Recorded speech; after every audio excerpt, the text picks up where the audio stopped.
Meskipun perayaan Imlek tahun ini terasa berbeda dengan tahun-tahun yang sebelumnya, namun sejumlah persiapan terus dilakukan oleh warga Tionghoa di tempat ibadah untuk melakukan ritual sembahyang.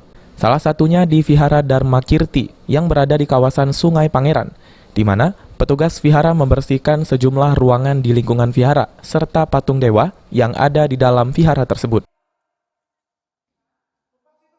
Maknanya tidak lain ialah kita ketika menyambut tibanya Hari Raya Imlek, kita harus bersihkan dulu rumah kita, bersihkan dulu hati kita, supaya kita memasuki tahun yang baru, kita dalam kondisi yang bersih, suci, sehingga juga memasuki tahun yang baru, kita juga diberkahi dengan hati yang bersih, kesuksesan, kebahagiaan, keharmonisan. Khusus di vihara ini sendiri, terdapat 3 patung Buddha untuk pemujaan utama, yaitu Buddha Sakyamuni, Buddha Amitabha, dan Buddha Baisajaya Guru, serta sejumlah patung Buddha lainnya.